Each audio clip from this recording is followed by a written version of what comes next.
Hello, welcome to HEMA How To. Today I'm going to show you how to put a tip on a sword. So it's important whenever you're using a sword for sparring in HEMA that the tip is safe to use. This is especially important when you're not using gambesons. So what you're going to need is a sword. This particular style works with a rolled or swirled tip. You're going to need some filament tape or fibre tape, some electrical tape, some leather. I like to use an old belt. You can get them at the op shop fairly cheaply. A knife. Small pair of scissors is handy.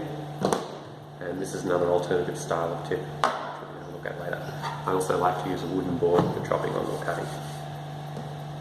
So the first thing I like to do is ensure that the tip, the piece of leather, is the same width as the sword.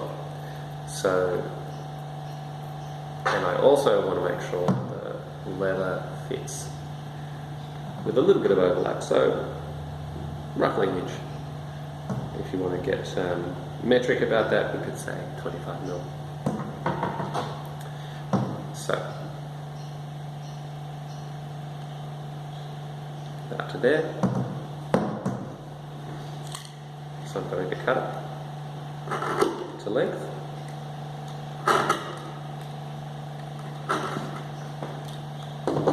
Now that we've got it to length, I'm going to cut it to width. So the width that I like to go for is just a little bit wider than the tip of the sword. So if you can see there, the width here is more than there, so we want to go for around the width there, just a little bit more than the actual tip itself.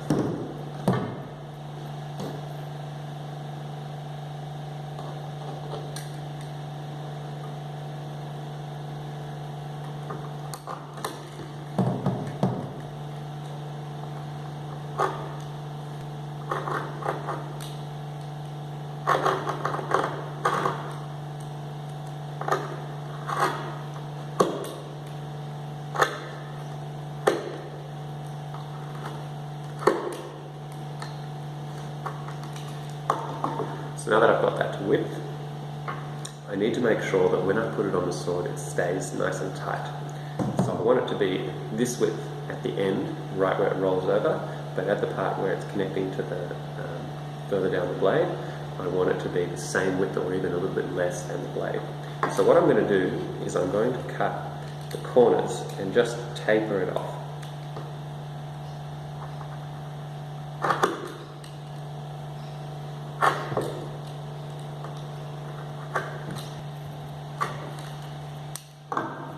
Check that again.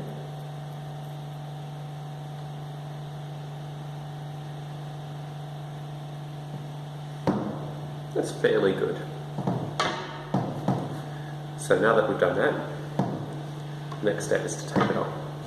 So I get my filament tape, which as you can see has fiberglass cross-hatching, both horizontally and vertically.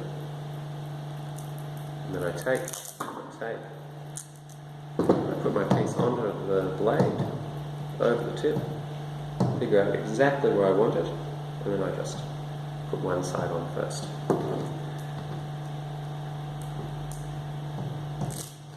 And what you can even do is get one roll around the tip first to get a good grip on the metal, because really the tape holds to itself the best, not so much the metal. Once I've got that in place, keep wrapping. I want it to be quite tight.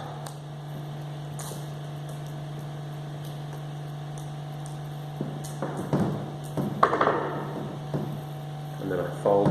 So I've done one fold and I've got it attached. And now I'm going to go over again. And then from there,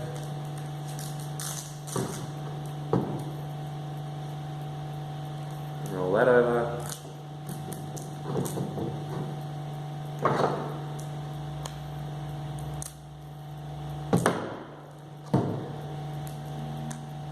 Nice and tight.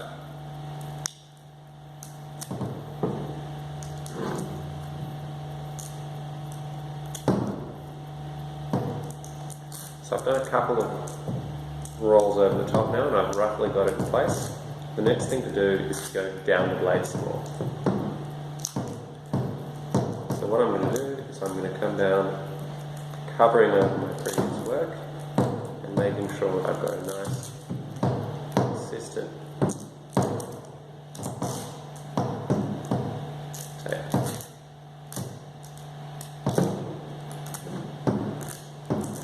Put it back up.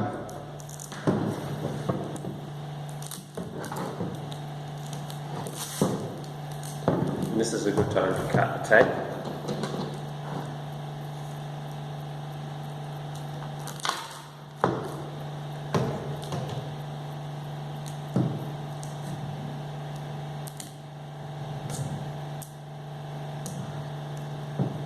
So that's the first step. It's basically on now. The next thing to do is to take the electrical tape and just cover it, because the filament tape degrades under UV light, and also it doesn't quite contrast with the colour of the leather as much. So it's quite nice to have a clear and distinct colour, so that if something goes wrong with the leather, you can actually tell and know what's wrong with it. When okay. So I've got my electrical tape over the top, and it's going down the blade nicely. It's covering the stuff. You can still see the leather tip, so we can see what condition that's in. The important thing at this point is that it doesn't wobble backwards and forwards along the edge of the blade. It's very solidly in place. And that is how you put a tip on a training sword.